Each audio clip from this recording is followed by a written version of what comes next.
Sabar.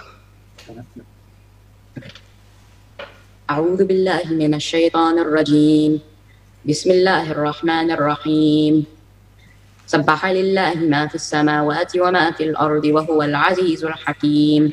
ما شاء الله. يا أيها الذين آمنوا لم تقولون ما لا تفعلون كبر مقتا عند الله أن تقولوا ما لا تفعلون إن الله يحب الذين يقاتلون في سبيله صفا كأنهم بنيان مرصوص وإذ قال موسى لقومه يا قوم لم تؤذونني وقد تعلمون أني رسول الله إليكم فلما زاغوا أزاغ الله قلوبهم والله لا يهدي القوم الفاسقين وإذ قال عيسى بن مريم يا بني إسرائيل إني رسول الله إليكم مصدقا لما بين يدي من التوراة ومبشرا برسول يأتي من بعد اسمه أحمد فلما جاءهم بالبينات قالوا هذا سحر مبين ومن أظلم ممن افترى على الله الكذب وهو يدعى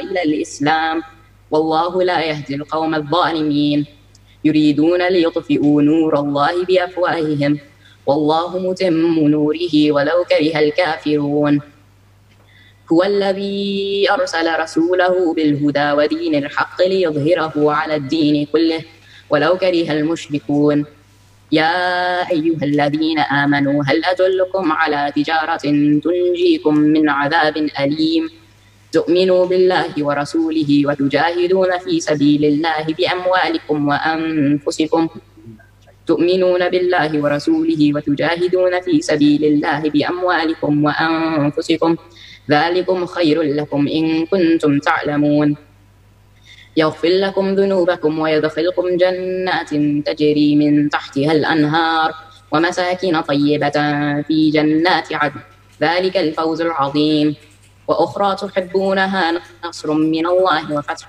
قريب وبشر المؤمنين صدق الله العظيم. In the name of Allah, most gracious, most merciful. Whatsoever is in the heavens and whatsoever is on the earth glorifies Allah. And He is the Almighty, the All-Wise. O you who believe, why do you say that which you do not do? Most hateful it is with Allah that you say that which you do not do. Verily, Allah loves those who fight in His cause, in rows, as if they were a solid structure. And remember, when Musa said to his people, O my people, why do you annoy me, while you know certainly that I am a messenger of Allah to you? So when they turned away from the path of Allah, Allah turned their hearts away. And Allah guides not the people who are fasiqun. And remember, when Isa, son of Maryam, said, O children of Israel, I am the messenger unto you, confirming the Tawrat before me, and giving glad tidings of a messenger to come after me, whose name shall be Ahmed. But when he came to them with clear proofs, they said, this is plain magic. And who does more wrong than the one who invents a lie against Allah, while he is being invited to Islam? And Allah guides not the people who are zalimun. They intend to put out the light of Allah with their mouths, but Allah will bring His light to perfection, even though the disbelievers hate it. He it is who has sent His messenger with guidance and the religion of truth, to make it victorious over all other religions, even though the mushrikun hate it. O you who believe, shall I guide you to a trade that will save you from a painful torment? That you believe in Allah and His messenger, and that you strive hard and fight in the cause of Allah with your wealth and your lives. That will be better for you, if you but know. If you do so, He will forgive you your sins and admit you into gardens under which rivers flow, and pleasant dwellings in Aden, paradise. That is indeed the great success. And also He will give you another blessing which you love, help from Allah against your enemies and a near victory, and give glad tidings, O Muhammad sallallahu alaihi wasallam, to the believers. MashaAllah, beautiful recitation. Where are you learning those recitations, Sabar? I learned it from my Quran teacher at school. MashaAllah, isn't it here in US or in Indonesia? In the US. MashaAllah. So may Allah guide you all the way. It was very nice. Thank you very much. Jazakallah khairan. Ya, kita mungkin bisa segera dimulai saja agar tidak memperpanjang waktu. Dan terima kasih kepada Adik Sabar. Aduh. Apakah sudah siap, streaming? Baik. Bismillahirrahmanirrahim. Assalamualaikum warahmatullahi wabarakatuh. Waalaikumsalam. Alhamdulillahilladzi anzala sakinah fi qulubil mu'minin liyazdadu imanan ma'a imanihim Allahumma shalli wa sallim wa barik ala sayyidina Muhammad wa ala alihi wa ashabihi ajma'in. Semoga Allah yang maha mendengar, yang maha menyaksikan, maha dekat, benar-benar ridho kepada pertemuan kita ini. Karena tidak ada lagi yang paling penting dalam hidup ini kecuali amal kita diterima oleh Allah, diridhoi oleh Allah. Bergabung jin dan manusia memuji, menghormati, menghargai kita. Tapi kalau Allah tidak ridho, ya kita adalah orang yang rugi. Maka hanya satu-satunya yang kita cari dalam hidup ini, supaya Allah yang maha menyaksikan, menerima semua amal kita. Innallaha la yanzuru ila suwarikum wa amwalikum, walakin yanzuru ila qulubikum wa a'malikum. Sesungguhnya Allah tidak melihat rupa dan harta-hartamu, tapi Allah melihat hati dan amalmu. Jadi mudah-mudahan judul ini menjadi sesuatu yang sangat-sangat serius kita perhatikan, karena ternyata antara amal dan hati yang lebih utama adalah hati. Beramal tapi hatinya salah, maka dia seperti orang yang mati. Walaupun ada jasad tetapi tidak ada ruhnya. Teman-teman di seluruh Amerika Latin, ini Amerika mana ini? North America, ya, Amerika USA dan Kanada. Oh, Masya Allah, Alhamdulillah. Ini yang keberapa kali? Ketiga kalinya kalau tidak salah ya? Iya. Paling sering di antara seluruh dunia berarti dengan acara ini nih. Ya, kayaknya berarti cintanya Baik, yang lebih banyak. ingin menyampaikan betapa pentingnya ilmu hati. Jadi di dalam hadis sahih, yang pertama dihisab, tolong semua memperhatikan ya. Yang pertama dihisab itu adalah yang merasa berjihad, berjuang di jalan agama, sampai ada yang terbunuh di medan perang. Ketika ditampakkan oleh Allah di yaumul hisab, bahwa dia seorang pejuang, dia sudah siang malam memikirkan agama dan membela agama sampai terbunuh, dia mengakuinya. Dan apa yang kau lakukan? Ya Allah, saya sudah jihad fisabilillah dan saya sampai mati di medan perang, saya lakukan karena engkau. Tahu jawaban Allah apa, hadirin? Jawaban Allah kepada mujahid ini adalah kadzabta, dusta kamu. Kamu berjuang bukan karena Allah, kamu berjuang karena ingin disebut pemberani dan sudah engkau dapatkan pujian itu. Di akhirat ternyata diseret dalam keadaan tertelungkup jadi ahli neraka. Ini hadis sahih dan sangat-sangat penting. Kenapa? Tidak kurang perjuangannya, tidak kurang keberaniannya, tidak kurang pengorbanannya, tidak kurang pengakuannya, tapi mengapa dia gagal jadi ahli sorga? Karena cuma satu penyebabnya yang gagal, yaitu hatinya. Ternyata lebih suka dengan pujian, penilaian, cari kedudukan di hati makhluk. Jadi ternyata Tuhannya itu bukan Allah. Tuhannya itu adalah penilaian makhluk. Halo, ini penting ini hadirin, karena ini banyak nih para pejuang agama ya yang hadir di gambar-gambar di depan ini. Kalau tidak hati-hati nanti ya akan kelompok pertama dihisab. Yang kedua adalah orang yang dihisab adalah yang belajar agama dan mengejarkannya, belajar Quran dan membacanya. Sesudah dihisab, dia mengakui, ya Allah, saya belajar agama karena engkau, saya dakwah karena engkau, saya belajar Quran dan saya baca Quran karena engkau. Allah tahu isi hati, lalu menjawab begini, kadzabta, dusta kamu. Kamu belajar agama dan dakwah agar kamu disebut alim, orang berilmu, kalau di Indonesia mungkin ustadz, kiai, ulama, dai kondang, mubalik, keren, dan sudah kau dapatkan di dunia.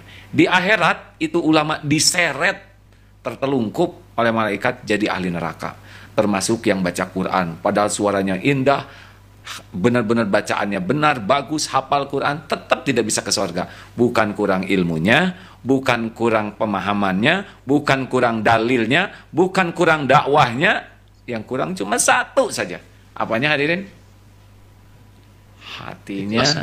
Ternyata sibuk sekali cari penilaian, senang sekali dengan cari kedudukan di sisi makhluk. Dan yang ketiga dihisab adalah para dermawan. Sama, ternyata ada yang kadzab, tak dusta kamu. Kamu ingin disebut dermawan dan sudah disebut oleh orang-orang di dunia. Ternyata di akhirat ada yang diseret jadi ahli neraka padahal sumbangannya luar biasa.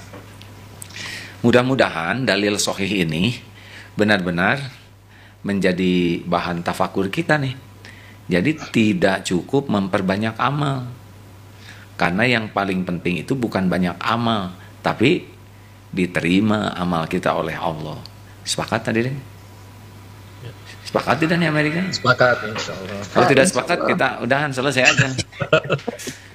Nah, sayangnya nih, kita ini kalau belajar agama, kan ada yang suka nanya, kenapa ya tidak sedikit orang yang belajar agama, tapi kok kelakuannya tidak cocok dengan ilmu yang dia pelajari dan dia sampaikan. Satu penyebabnya adalah salah niat. Jadi siapapun yang belajar agama, niatnya adalah untuk gelar, untuk pangkat, untuk dikagumi orang, untuk penghasilan. Dari awal juga sudah tidak menuju ke Allah, dan Allah tahu. Gara-gara hatinya yang salah, tidak ada nilai itu ilmunya yang banyak itu. Nanti tidak bisa jadi amal, yakin itu. Walaupun dia doktor atau PhD atau master atau profesor Islam, kalau niatnya tidak baik, mungkin kita dengar ada yang di Jerman itu ya, hafal 30 juz, hadis kitab juga hafal, bahasa Arabnya bagus, tapi tetap saja tidak dapat hidayah karena Allah tahu isi hatinya memang bukan mencari Allah. Tidak bisa dibohongi karena wa asiru qaulakum awijharu bi innahu alimun bidatis sudur. Mau engkau rahasiakan kata-katamu, mau engkau jaharkan, sesungguhnya Allah mengetahui isi hati. Surat Al-Mulk ayat 13. Kenapa itu banyak ilmunya tapi banyak dakwanya, tapi kok kelakuannya asa beda dengan yang didakwahkan? Nah, penyebab kedua adalah ilusi ilmu. Jadi ada yang belajar agama banyak, dalilnya juga bagus, tapi dia sudah merasa mengamalkan dengan tahu. Contohnya begini, saudara, kita harus serius menjaga ukhuwah kita. Jangan seperti orang itu. Dia merusak ukhuwah. Nah, baru juga menceritakan ukhuwah, tapi dia sendiri sudah mulai nyerang saudaranya sendiri. Hati-hati Pak, jangan dekat-dekat dengan orang itu. Dia kerjanya ngomongin orang. Tahu nggak? Dalam Islam, ngomongin orang itu hukumnya haram. Silahkan baca surat Al-Hujurat ayat 12. Haram gibah itu. Saya ngasih tahu aja. Jangan dekat-dekat dia. Dia tuh kerjanya ngomongin orang. Dia nggak lagi ngomongin siapa. Nah, kadang-kadang kita tidak sadar. Kita dengan dalil itu seakan-akan kita udah mengamalkan. Sabar dong jadi orang. Innallaha ma'as-sabirin. Allah tuh sama orang sabar, tahu. Jadi orang tuh sabar. Sambil tidak sabar. Halo? Jadi ilmu itu tidak langsung jadi amal karena couplingnya beda. Yang ketiga, kenapa ada orang yang banyak ilmu agama atau belajar terus ilmu agama kok kelakuannya? Nah, padahal dia amalnya banyak loh, karena ada yang sibuk dengan amalan lahiriah dan merasa udah selamat, sholat jamaah, ke masjid terus, ngaji one day one juz, saum Senin Kamis. Tapi kalau ditanya sholatnya khusyuk tidak, dia tidak merasa bersalah. Sholat gitu saja, seperti gerakan badan mulut benar, bacaannya benar, ruku sujudnya benar, tapi tidak pernah memeriksa hatinya. Saya ini khusyuk atau tidak? Assalamualaikum warahmatullahi wabarakatuh. Dia mengucap, menebar salam, tapi dia tidak bertanya ke hatinya, apakah salam saya ini benar dari hati, menginginkan orang selamat, orang dapat rahmat, orang dapat keberkahan. Sedekah sana sini, sambil diposting sana sini ya, tapi dia bertanya ke hati, ini saya sedekah ini benar gitu, nyari keridhaan Allah atau nyari follower baru, nyari pujian di komen, nyari like. Nah, kalau kita tidak pernah memeriksa hati, maka jatuhnya yang keempat, yaitu makin banyak ilmu agama, makin banyak amal, makin kotor hati, makin ujub, makin sombong, makin ria, makin pendengki dengan ilmunya, dengan amalnya. Lihat orang yang belum pakai kerudung, aduh itu katanya Islam, terus ngomel dan dia tidak melakukan apapun. Padahal siapa tahu orang yang belum berkerudung itu belum sampai ilmunya, atau sudah sampai tapi belum bulat karena lihat yang berkerudung juga akhlaknya belum bagus, atau sudah sampai sudah ingin tapi belum ada yang nggak apa-apa. Memang kalau masang kamera di rumah harus jaga yang belakang itu. Nggak apa-apa Pak, harus tenang ya. Kami semua memaklumi. Lanjut nih. Jadi Bapak Ibu yang baik, tidak jarang nih rajin dakwah, rajin posting, rajin ini, tapi hatinya tuh jadi merasa paling soleh, paling berjuang, paling berjasa.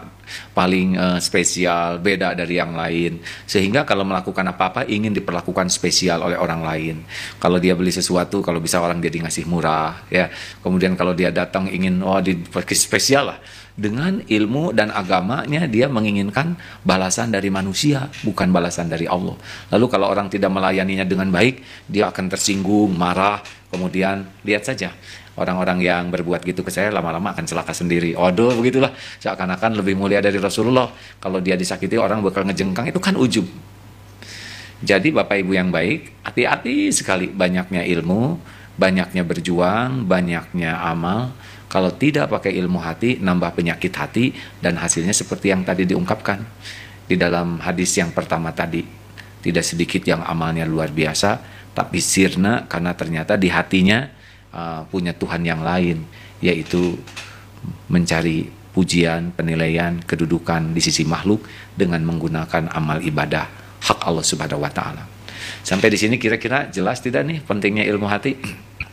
Insya Allah jelas.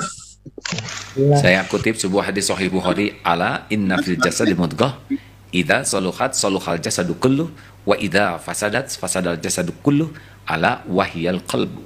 Ketahuilah dalam jasad ini ada sesuatu segumpal daging yang kalau dia baik, baik seluruhnya, kalau dia buruk, buruk seluruhnya. Itulah yang dinamakan qalbu. Jadi kalau kita tidak menata hati kita, maka pikiran, mulut, mata, telinga, gerakan tangan, sikap cenderung buruk. Nah, makanya seharusnya Ramadan ini adalah betul-betul untuk membersihkan hati dengan ilmu dan amal yang kita miliki. Jadi adanya ilmu itu untuk membersihkan hati, adanya amal itu untuk membersihkan hati, sehingga kita tergolong di dalam surat Asy-Syu'ara ayat 8889. A'udzubillahi minasyaitonirrajim. Yauma la yanfa'u malu wala banun illa man atallaha biqalbin salim. Ingatlah hari yang tiada manfaat harta dan anak-anakmu kecuali orang yang berjumpa dengan Allah biqalbin salim. Jadi nanti perjumpaan dengan Allah itu dengan qalbun salim. Hati kan dibagi 3, qalbun mayit, qalbun marid, qalbun salim. Ada yang hatinya mati. Nah, ini yang sekarang korupsi sembako ya. Itu paling biadab tuh manusia. Orang kelaparan dia korup, nauzubillahi min dzalik. Badan sehat, akal sehat, hati tidak sehat, langsung jadi manusia keji. Yang kedua qalbun marid, yang hatinya berpenyakit. Nah, tergantung tingkat komplikasi penyakitnya. Makin banyak penyakitnya ya makin jauh dari Allah, stres sekali. Dan qalbun salim, orang yang qalbun salim itu cirinya la khaufun alaihim walahum yahzanun. Tenang aja. Orang yang hatinya bersih tuh qalbun salim, hatinya sehat, hatinya selamat. Mau senang, mau susah, mau dipuji, mau dicaci, mau ada, mau tiada, mau sehat, mau sakit, mau dibuka urusannya, mau ditutup, mau aman, mau wabah, apa saja yang Allah takdirkan, dia senang aja. Karena dia tahu kalau takdirnya nikmat, dia bersyukur, fakana khairullah, itu baik baginya. Kalau ditakdirkan ujian, fakana khairullah, itu pun baik kalau dia sabar. Jadi orang-orang yang beriman itu tidak ada bingung. Kayak wabah sekarang ini, dia tidak sibuk dengan sesuatu yang buruk, dia tetap mencari hikmah, pelajaran, penguat iman, penambah amal, penambah dakwah dengan episode ini. Karena orang yang hatinya bersih tidak pernah komplain kepada takdir Allah, karena dia yakin setiap takdir Allah itu pasti baik, pasti untuk kebaikan. Dan dia selalu berbaik sangka kepada Allah, karena Allah itu memang maha baik, selama ini senantiasa berbuat baik. Dan dia akan banyak syukur, karena di balik kepahitan banyak juga karunia-karunia yang tersembunyi, lebih banyak bahkan dibanding dengan ujiannya ini. Nah, begitulah Bapak Ibu yang baik. Jadi penting sekali bagi kita untuk mengevaluasi hati kita. Sekarang penyakitnya apa yang bahaya? Nama penyakitnya itu shimuntaki bingung ya. Shimuntaki jidun. Coba diulangi, Pak Teguh. Shimuntaki jidun. Nah, ini nggak ada dalam kitab apapun. Shimuntaki. Jadi penyakit hati yang bahaya itu namanya syirik. Syirik itu apa? Dia menuhankan sesuatu selain Allah. Apa cirinya menuhankan sesuatu selain Allah? Ada kemelekatan di hati yang mendominasi dirinya siang dan malam, sangat ingin dekat dengannya, takut jauh darinya, mau berkorban apapun untuknya. dia merasa mulia bersamanya, kalau tidak adanya merasa hampa dan hina. Nah, nyaknya ini siapa? Ada yang harta, siang malam harta. Wih, padahal orang yang siang malam memikirkan harta pasti orang miskin tuh hatinya. Pasti itu. Karena orang kaya mah biasa aja. Ada yang pangkat. Wih, di Indonesia mah kalau udah dengar mutasi itu kayak mau dimutilasi. Ada yang jabatan. Ada yang popularitas. Wih, segala calon pengen populer. Ada yang menuhankan pujian orang. Ingin dipuji, dikagumi, dihargai, diperlakukan spesial. Itu jadi Tuhan sendiri tuh. Allahnya tidak ada di hatinya. Ada juga yang menuhankan suaminya. Ada juga yang menuhankan istrinya. Cirinya apa? Cirinya adalah di hatinya lengket atau lekat sekali suami daripada Allah. Lebih berharap dari suami daripada berharap dari Allah. Lebih takut kepada suami daripada takut ke Allah. Lebih berharap ke istri daripada berharap ke Allah. Lebih takut ke istri daripada takut ke Allah. Sehingga semua yang dilakukan tuh karena suami, karena istri, karena atasan. Tidak ada Allahnya di hati. Nah, rumah tangga seperti ini namanya DTA. Derita tiada akhir. Pernah mendengar ilmu singa belum? Udah ya? Boleh diulangi? Jadi kalau manusia menikah, orang-orang tuh dekat, salaman. Tapi kalau singa menikah, binatang lain tidak boleh mendekat.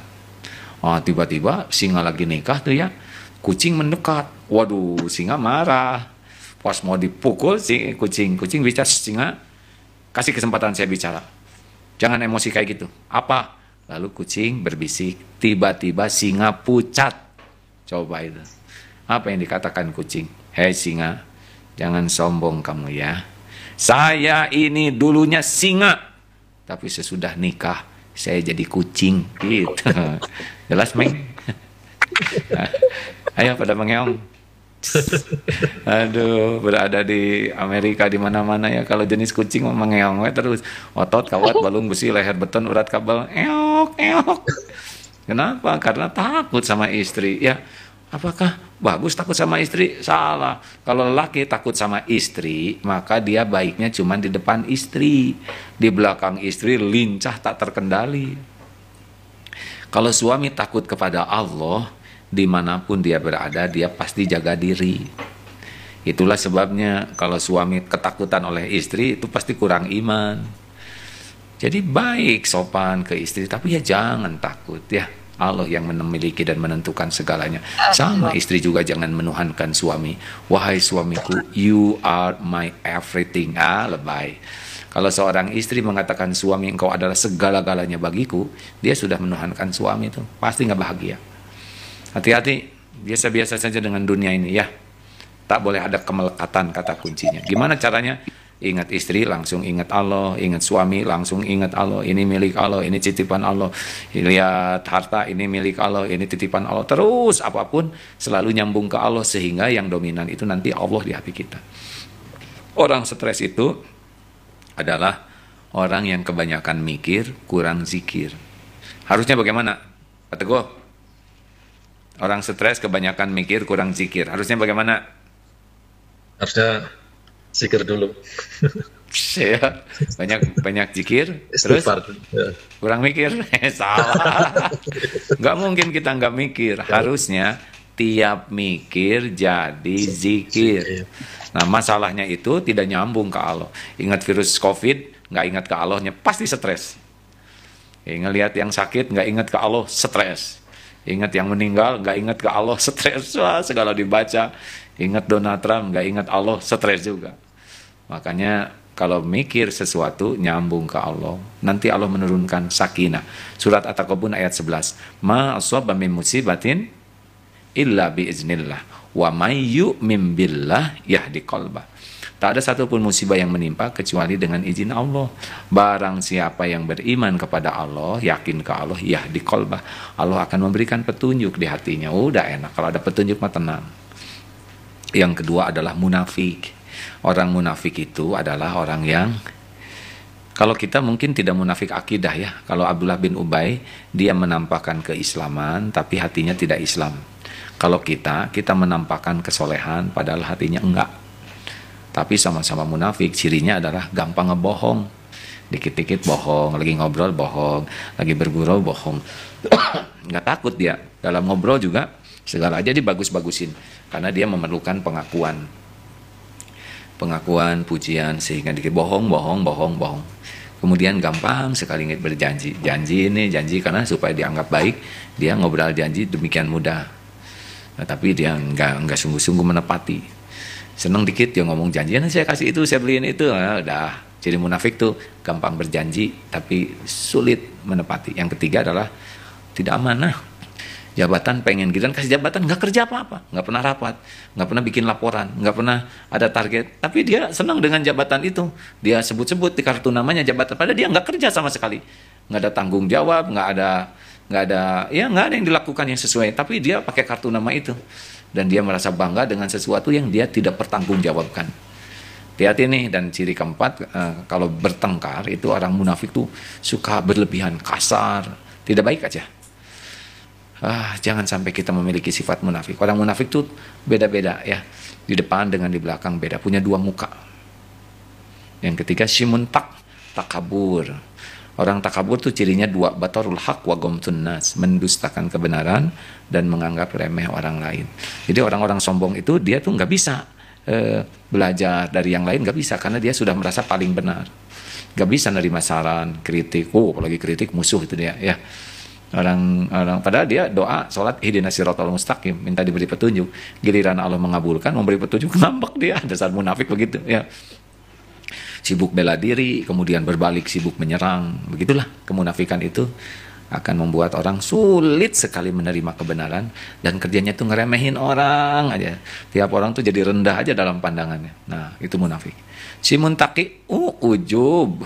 Ujub tuh merasa diri spesial. Ini menuhankan diri sendiri nih. Pokoknya ya asal beda aja. Dulu waktu saya nggak ada di sini ya, nggak ada di Atlanta, semua tuh kelihatannya nggak mengenal Islam tuh. Sesudah saya di sini, semua jadi waduh. Sesudah saya mengadakan acara ini, orang-orang pada jadi sadar. Saya. Wih, tidak ada oleh orang ujub kecuali yang paling hobi itu nyebut saya. Katanya orang yang terdangkal dalam hidup ini adalah yang kalau ngobrol tuh sibuk membicarakan dirinya sendiri. Itu sudah menuhankan diri tuh. Padahal tidak ada satupun kebaikan kecuali karunia Allah. Tidak ada kebaikan. Wa ma bikum min ni'matin fa minallah. Si muntaqi'u cidun. Apa cidun? Cinta dunia. Coba ke Indonesia lihat tukang parkir tuh. Banyak mobil, kalem aja, nggak ada sombongnya. Ganti-ganti mobil, nggak ngepek. Diambil sampai habis, nggak sakit hati. Kenapa? Karena tidak merasa memiliki, hanya merasa titipan. Dah, lihat dunia biasa aja lah. Nggak ada apa-apanya, cuman titipan. Sekarang ada, besok ditahan, lusa diambil ya. Show must go on. That's all, ladies and gentlemen. Thank you very much. Now it's time to discuss in Indonesian language, please. Masya Allah, jazakallah khairan Mas Hakim.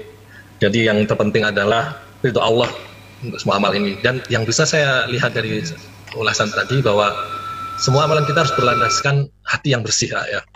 Jadi dari banyak tadi yang disampaikan intinya adalah kita harus menghadirkan hati dalam amalan-amalan kita, dan kita bersihkan hati kita, dan juga kita harus memeriksa hati kita dari penyakit-penyakit hati, dari simuntaku cidun. Jadi simuntaku cidun, syirik, munafik, takabur, ujub, dan cinta dunia. Dengki kelihatan. Ya, karena setan itu kan hancurnya gara-gara begitu tuh. Syirik, munafik, takabur, dengki. Simuntaki, orang dengki itu SMS, susah melihat orang senang, senang melihat orang susah, gitulah. Temen naik pangkat, dia naik tensi, ya. Baik, dan itu sepertinya umum terlihat setiap hari-hari kita, dan iya. Dan kadang-kadang itu di luar kendali ya. Jadi tapi kita harus memonitor ya. Bukan begitu. Kadang-kadang orang menganggap itu hal yang lumrah. Dan tidak punya ilmunya, dan tidak punya tekad, punya hati yang bersih. Kalau orang punya tekad, pasti dia cari ilmunya, karena segala urusan itu pakai ilmu. Dan kalau sudah punya ilmu, harus punya riadoh, punya mujahadah. Mengendalikan kuda saja tidak gampang, apalagi mengendalikan nafsunya. Ya. Tapi tidak semua orang punya target ingin punya hati bersih. Padahal berjumpa dengan Allah itu dengan hati yang bersih. Sebagian orang punya targetnya adalah selain dunia, yaitu memperbanyak amal. Padahal amal ini tidak jamin menyelamatkan kalau tidak pakai hati yang bersih. Tuh. Yang tadi yang cukup mengerikan tadi bahwa yang dihisap pertama tadi itu Yang kadang-kadang kita kan lebih fokus di penampakannya, jadi jihad. Mungkin jihad banyak dari kita sekarang mungkin bukannya jihad berperang, tapi jihad di jalan Allah, seperti kita buat pengajian seperti ini, kita yang mengorganisir ini adalah yang terdepan. Semoga kelompok pengajian tuh saling dengki ya, saling menjatuhkan, saling rebutan. Ini nyari apa? Berarti bukan nyari keridhaan Allah. Kalau nyari keridhaan Allah kan makin banyak. Tapi dia dulu ngaji di saya, sekarang pindah. Ya nggak apa-apa. Yang penting kan orang jadi soleh, bukan ngumpul bersama kita, betul? Betul. Ya, dan juga agar kita tidak terjebak ya, belajar agama, mengajarkan tapi tidak lillahi ta'ala, ikhlas. Jadi kita hanya ingin pujian atau ingin sebutan-sebutan yang indah, dipanggil ustadz gitu dengan merasa bangga. Dan juga tadi sebagai dermawan, naudzubillah min dzalik, semoga kita semua dihindarkan dari 3 sifat ini, dan semoga di hari-hari terakhir ini kita bisa memaksimalkan berdoa, semoga kita dijauhkan dari penyakit-penyakit hati tersebut. Ini ya, ada yang punya janggot ingin mengikuti sunnah Nabi, tapi ada yang punya janggot ingin kelihatan soleh tuh. Ingin kelihatan, wah saya nih orang yang mengikuti sunnah. Kalau mau berjanggut ya berjanggut saja, ikuti sunnah, tidak perlu ingin dinilai orang ya. Jangan-jangan kita jadi ngebagus-bagusin penampilan, memang cuma ingin diakui orang. Maaf ya, silakan. Mau diskusi kah atau udahan? Silakan. Apa ada yang mau bertanya langsung dari partisipan di sini? Silakan. Saya, Mas Teguh. Ya, silakan. Pak, ini ada pertanyaan yang ini kejadian yang tadi bilang bahwa di kelompok pengajian misalnya. Yang tadi bilang kalau kita nggak mengikuti kelompok itu, dia merasa dengki dan tidak mau bertegur sapa lagi. Bagaimana menghadapi orang-orang yang kayak begitu? Tapi yang seperti itu, yang penting kita yang berbuat baik. Jadi kalau ada orang yang berbuat kurang baik, satu, kita bersyukur bahwa kita tidak seperti dia. Yang kedua, kita bersyukur dapat pelajaran supaya kita jangan niru keburukannya. Yang ketiga, kita jadi bahan evaluasi diri. Jangan-jangan saya pun pernah berbuat begitu, sehingga banyak tobat. Yang keempat, kita jadi contoh ya untuk tidak begitu. Gitu. Jawaban sebaik-baiknya bagi yang kurang baik adalah idfa billati hiya ahsan. Tolak keburukan dengan cara yang lebih baik. Baik, Pak. Terima kasih ya. Ini saya pakai peppermint ya, mudah-mudahan. Ini semalam di masjid ternyata bagi yang sudah 59 tahunan begini. Silakan. Ya, ini ada pertanyaan tapi ingin dirahasiakan dari sahabat saya yang merupakan penggerak pengajian. Jadi beliau khawatir dari yang dihisap pertama tadi ya. Jadi beliau ini, saya ini sering mengajak teman-teman untuk mengaji, sampai saya taruh di FB juga sama sedekah. Saya sering kali mengajak teman-teman sampai ada yang bilang saya spesialnya sedekah. Jadi beliau takut akan sia-sia dan dimasukkan ke neraka. Bagaimana ini menyikapinya? Perlihatkan amal itu boleh, apalagi oleh tokoh yang memang sering dijadikan panutan. Tapi harus punya banyak amal yang tidak diposting. Jadi sedekah diposting misalkan $1.000, yang tidak diposting $100.000. Tapi kalau sedekah $5 diposting, yang lainnya nggak ada lagi, udah berarti memang niatnya cuma pengen dinilai orang. Nggak apa-apa kita memperlihatkan amal dengan niat dakwah, tapi untuk amalan sunnah lainnya kita harus banyak amalan sembunyi-sembunyi. Kalau semua amalan kita hanya untuk diketahui orang, berarti memang kita karena orang. Terus kalau orang kita ajak menolak, terus kita kecewa lalu sebel, berarti kita menganggap diri kita yang bisa merubah orang. Yang merubah orang itu Allah. Kita tuh fadzakir innama anta mudzakir, kita tuh bagian mengingatkan saja. Orang jadi soleh jadi baik itu adalah Allah yang bolak-balik hati. Belum soleh sekarang kan belum tentu boleh, bukan berarti tidak soleh seumur hidup. Berapa banyak yang asalnya penyanyi dangdut doyan goyang ngecor dan apa gitu ya. Nah sekarang pakai jilbabnya bagus, ibadahnya bagus, bahkan dakwah. Kita kan tidak tahu rahasia Allah kepada tiap orang, benar? Makanya kalaupun belum mau memenuhi ajakan kita, tidak usah kita berburuk sangka, terus saja ajak ya. Kalau kita lelah, kita jengkel, kita marah kepada orangnya, berarti kurang ikhlas menganggap kita yang bisa mengubah orang. Ya, insyaallah khairan. Dan saya ya. Tadi ada yang mau bertanya langsung? Silakan. Itu dibuka dulu mikrofonnya, Pak. Ya. Di mana nih Pak Rusman? Pak Rusman lagi tidur, Pak. Di San Francisco. Oh, temannya Pak Pohan kah? Assalamualaikum, Agim. Waalaikumsalam. Saya Afnan dari Chicago. Saya ada pertanyaan. Silakan Ibu. Iya, pertanyaan saya itu, misalnya ya ada orang jahat gini ya, ada orang jahat katakanlah dia melakukan kejahatan yang sampai di penjara, pokoknya parah deh. Terus ceritanya mungkin sampai diberitakan oleh berita TV segala macam ya. Terus ada orang bisa menarik pelajaran dari kejahatannya dia itu. Misalnya untuk bisa menghindari melakukan hal yang sama, jahat seperti itu, atau memberikan pengajaran kepada anak-anaknya untuk tidak seperti itu. Jadi intinya itu tindak kejahatan orang itu menimbulkan pemikiran yang bagus kepada orang lain untuk menghindari kejahatan yang sama. Itu orang-orang yang seperti itu tuh bagaimana posisi mereka di dalam Islam? Pembalasannya mereka itu bagaimana? Mereka sudah menimbulkan sesuatu yang baik kepada orang lain dari tindakan kejahatannya dia gitu loh. Ada kemungkinan itu tidak terjadi pada kita kan? Ada suatu kesalahan yang kita buat yang ternyata ada hikmahnya untuk orang lain gitu, dipetik pelajaran untuk orang lain. Itu balasannya untuk kita itu bagaimana begitu, Agim? Atau kepada orang yang telah berbuat jahat? Orang yang berbuat jahat itu tergantung niatnya, Mbak. Kalau niatnya jelek, maka dia dapat dari niat dan perbuatannya. Kita dapat pelajaran, kita dapat dari niat dan hikmahnya. Jadi, kalau orang mencuri, lalu orang jadi membuat sistem alarm tidak identik, berarti dia dapat pahala dari orang lain yang membuat sistem alarm. Karena dia niatnya memang mencuri. Kan innamal a'malu binniyat. Gitu. Kita mah doakan aja, kalau kita merasa mendapat manfaat, doakan aja. Siapa tahu dengan doa ibu, nanti beliau dibukakan hatinya dan mudah bagi Allah ya. Jadi mutlak niat itu penentu segalanya gitu ya, Ustaz Agim ya. Jadi mutlak ya. Jadi meskipun imbasnya kepada orang lain, kalau niat kita dari awal itu memang tidak baik, tetap aja kita nggak akan dapat. Jadi nggak ada investasinya untuk jangka panjang yang akan kita dapat ya, meskipun pelajarannya diambil oleh orang lain gitu ya. Jihad, berdakwah, dan sedekah tadi kan orang dapat manfaat, tapi karena niatnya untuk dirinya sendiri, bukan untuk jadi kebaikan, amal soleh yang diterima Allah, maka ya dia dapat dari apa yang diniatkan. Dalilnya innamal a'malu binniyat. Sesungguhnya amal itu tergantung dari niat. Itulah pentingnya ilmu hati. Oke, terima kasih banyak. Ya, ini ada beberapa pertanyaan di chatroom. Ini dari Ibu Lina Jacobs. Jadi beliau ini bertanya, beliau ini adalah pembagi sedekah begitu. Jadi yang menerima sedekah dari orang lain, dan seharusnya itu misalkan 1 juta dibagikan ke 1 orang, dan karena jumlah uang yang masuk kurang, sama beliau dipecah jadi 500. Apakah itu tidak apa-apa gitu? Kalau itu tidak mengikat yang bersedekahnya, silakan tolong bagikan, ya nggak apa-apa mas. Kecuali kalau mengikat, nih tolong kasihin uang itu segini, 1 juta ke orang itu, nah itu udah ngunci tuh. Kalau mau dipecah harus minta izin dulu. Baik, sudah cukup jelas ya Bu Lina. Pertanyaan lain dari Pak Pohan. Pak Pohan, langsung aja Pak Pohan, silakan. Ya, selain khawatir azab neraka, selalu mengingat Allah, apa faktor penting lainnya untuk menciptakan qalbun salim? Air mata tobat itu dahsyat sekali.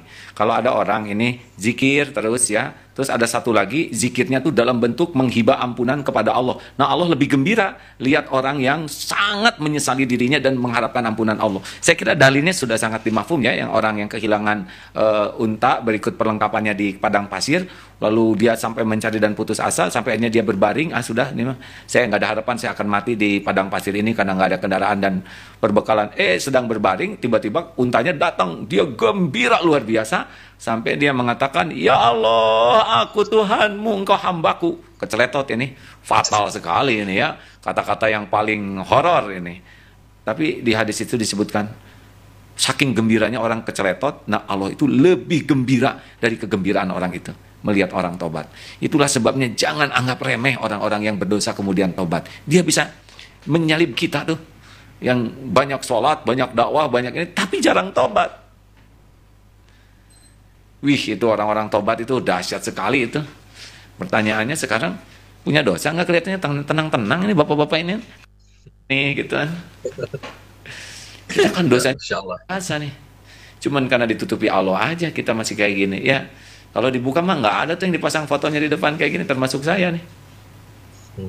Nah, Rasulullah SAW tanpa dosa 100 kali sehari beristighfar. Nah, kita yang bergelimang dosa, pertanyaannya berapa kali istighfarnya? Dengan dosa yang akumulasi dan senantiasa bertambah tiap hari, tapi istighfarnya jarang. Jadi aslinya kita tuh makin jauh dari Allah kalau tidak memperbanyak istighfar. Baik, Masya Allah. Jadi teringat pesan AA selalu bahwa dawamkan istighfar, bahwa apapun yang nampaknya tidak bisa diubah akan bisa diubah dengan istighfar. Yang selalu diingat. Gini Mas Teguh, naik mobil kaca kotor dan makin kotor. Mana yang harus kita pikirkan? Sibuk nyari jalan, sibuk membersihkan kaca. Ya, pakai wiper. Bersihkan kaca. Kalau Kaca. tidak kelihatan jalan capek, tapi bersihkan kaca, jalan kelihatan sendiri. Gitu. Betul. Makanya dalilnya Itu banyak. man lazimal istighfar atau waman aksarul istighfar ja'alallahu lahu min kulli hammin farajan. Barang siapa yang mendawamkan istighfar, memperbanyak istighfar, Allah akan lapangkan hatinya dari kesempitan. Wa min kulli doikin makhrajan, dan Allah berikan jalan keluar dari kesulitan apapun bentuknya karena kelihatan jalannya. Dan warazaqahu min haitsu la yahtasib, dan Allah akan berikan rezeki pertolongan dari tempat yang tidak diduga-duga. Istighfar bisa bentuknya bermacam-macam ya. Yang Ya, Allah paling tahu afdol kita yang memalas saya yang istighfar. panjang-panjang.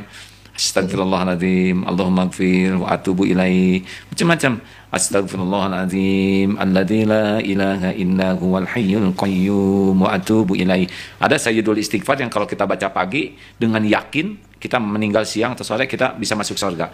Allahumma anta rabbi la ilaha illa anta khalaqtani wa ana abduka wa ana ala ahdika wa wa'dika mastata'tu a'udzu bika min syarri ma sana'tu abu'u laka bi ni'matika alayya wa abu'u bi dzambi faghfirli fa innahu la yaghfiru dzunuba illa anta.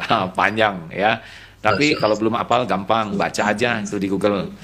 Sayyidul Istighfar namanya. Baca aja 40 kali. Baca saja, nggak usah dihafalin. Lihat nanti pas sudah 40 kali. Kalau belum hafal juga, baca lagi 40 kali. Nanti hafal sendiri. Hafal tuh karena sering dibaca, bukan dihafalin. Afdolnya di pagi hari ya, beristighfar. Pagi dan sore. Oh, pagi dan sore. Habis fajar, Pak. Durasi penjagaannya sampai asar. Asar lakukan lagi. Baik. Ya, ini Sudah? ada yang lain lagi. Apa masih bisa? Ada pertanyaan lagi? Ya, ini dari Mbak Laila, Ibu Laila di Atlanta ini. Assalamualaikum. Apakah bernazar untuk menjaga dan merawat suami yang suka zalim karena ingin mengamalkan ilmu ikhlas? Apakah itu diperbolehkan dalam Islam untuk terus berada dalam rumah tangga tersebut? Ini yang berbuat kurang baik itu harus dikasihani ya. Untung bukan ibu yang jadi orang kurang baik. Sepanjang dalam batas-batas yang tidak merusak iman, tidak merusak akidah, tidak merusak fisik, bantu ya supaya Allah memberikan hidayah, taufik. Allah tahu keikhlasan istri yang ingin sekali suaminya selamat. Allah juga menyaksikan apa yang dilakukan suami terhadap istrinya. Keikhlasan itu pasti diketahui Allah ya, pasti. Dan keikhlasan itu powerful sekali, membuat orang bisa kuat, bisa istiqomah, dan pasti lebih disukai Allah. Innallaha yuhibbul muhsinin. Lakukanlah yang terbaik ya. Insya Allah, hal jazaul ihsan illa ihsan. Tiada balasan bagi kebaikan kecuali kebaikan. Surat Ar-Rahman itu ayat berapa ya? Bagaimana nih Amerika? Kapan saya ke sana? Paling semangat saya diingetin terus ke Amerika, Pak Haji udah meninggal. Aduh, saya jadi rada gimana gitu. Kita sama-sama Kang Teguh, Cak Teguh sama Dabili, kita sedang susun nanti insya Allah, Pak. Ya, akan nggak bisa lama-lama ya, karena paling 2 minggu, 3 minggu. Jadi sedang kita susun lah insya Allah dalam bulan depan udah ada nanti informasi. Sekarang lagi gawat-gawat gitu, saya nggak mau ke sana. Bukan sekarang, bukan. Nanti mungkin akhir tahun insya Allah setelah corona hilang. Ya, horor. Ini ada Semua juga, ada takdirnya insya Allah. Ya, terima kasih kawan-kawan sekalian. Saya senang sekali berjumpa. Maaf kalau koleksi buku-buku di belakang AA semuanya berbahasa Jepang. Ya memang kita harus punya keahlian untuk menyimpan buku orang lain. Mudah-mudahan Allah yang Maha Mendengar membersihkan hati kita sehingga kita memiliki qalbun salim, sehingga apapun yang kita lakukan dicatatkan oleh Allah menjadi amal yang diterima. Karena memang niat dalam hidup kita cuma satu, inna sholati wa nusuki wa mahyaya wa mamati lillahi rabbil alamin. Barang siapa yang benar-benar punya target ingin punya hati bersih, Allah pasti tahu. Cirinya nanti adalah dia akan sibuk mencari ilmunya, dan ilmu membersihkan hati adalah ilmu tauhid, ilmu mengenal Allah, serta ilmu tazkiyatun nafs, ilmu membersihkan hati. Nah, dari sana nanti kita berlatih, dari berlatihlah Allah memberikan karunia qalbun salim, insya Allah. Terima kasih semuanya. Terima kasih ya. Terima kasih Pak. Ini ada dari warga dari Seattle. Dia mengharapkan AA bisa berkunjung ke Seattle. Dari Pak Indra, dari IPTN. Udahlah pakai ini aja, udah paling aman. Saya nggak usah mabok perjalanan 24 jam sampai ke sana jet lag. 3 hari saya jet lag, 4 hari baru sadar udah balik lagi ke Indonesia jet lag lagi. Pakai ini enak, face to face, benar? Kita merasa Betul, berhadapan, setiap orang merasa berhadapan. Kalau suatu saat saya pindah ke sebuah negara, karena ada rencana membangun pesantren di Australia, mungkin saya tinggal di Australia 1 tahun, nah nanti kita tetap bisa pakai ini saja, ya. Lebih jadi efektif dan efisien. Thank you for everybody. That's all, ladies and gentlemen. Alhamdulillah, jazakallah. Ya. Pak. Terima Nuhun kasih ya. ya. Oh, terima kasih. Wih, banyak orang. Sehat ya, Masya ya, Allah. sehat. Selalu Senang saya bisa melihat sekarang ini. Banyak kesepuhan di sini, Ngana. Saya kira saya yang paling tua. Nah, itu Pak Munir dari Houston. Makasih Pak Abus, Pak Buat Sardi, semua ya. Senang sekali Baik, Pak baik. Munir. Ya. Mereka ada pertanyaan. Terima kasih, AA. Udahan saya harus bertugas lagi ya. ya. Terima kasih. Assalamualaikum warahmatullahi wabarakatuh. Assalamualaikum. Bismillah. Semoga sehat. Terima kasih, A. Salam.